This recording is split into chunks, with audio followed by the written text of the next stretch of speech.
Suportado raw ng mayorya sa Senado si Senate President Chis Escudero ayon sa kaalyado niyang si Senate President Pro Tempore Jinggoy Estrada.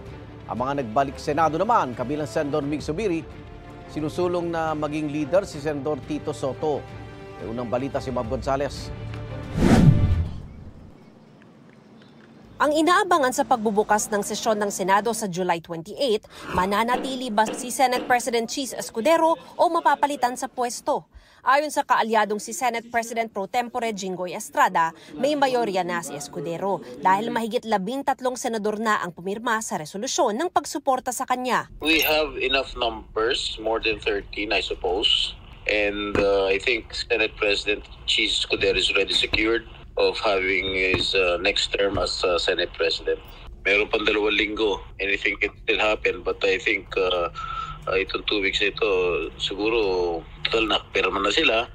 I hope they don't change their minds. Reaksyon ni Senador Mig Zubiri sa sinabi ni Estrada. Di wow. Congratulations. Pagka ganun. Ako naman, we're not actively campaigning for leadership position. No? Ako, I'm not actively campaigning.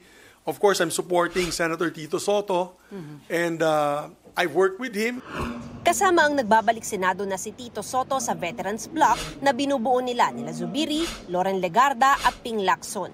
Patuloy daw nilang isinusulong si Soto bilang Senate President. Hindi po siya diktador na kung saan sasabihin niya, itong gagawin natin. Kung ayaw nyo, di pagdebatihan natin sa plenaryo. Hindi, ang style po ni Senator Soto, pasok muna tayo sa loob, mag-debate muna tayo doon so that we don't show a very divisive Senate, then we come up with a consensus. And those who do not agree with the consensus can do the vote. Paglilinaw ni Zubiri, hindi niya sinasabing diktador si Escudero, pero aminado siyang hindi niya gusto kung paano ito mamuno. Maging mga committee chairmanship, ibinibigay umano sa mga di naman kwalipikado. Inalmahan ito ng grupo ni Escudero. Lahat ng mga committees na inalok, I think qualified. Dagdag ni Zubiri, kung sakali, handa raw silang maging Senate Minority Bloc at bukas din daw silang sumuporta sa ibang kandidato na wala sa bloke nila. We're open to another third force. Baka may dark horse dyan na gustong tumayo. Why not? We talked about it sa grupo namin. If there's a dark horse that will come out, that's not necessarily us four. We're willing to support. Basta ang pangako lang niya ay transparency at integridad ng Senado. Nang tanungin naman kung depende ba sa impeachment trial ni Vice President Sara Duterte ang desisyon kung sino ang mauupong Senate President, my silence is deafening.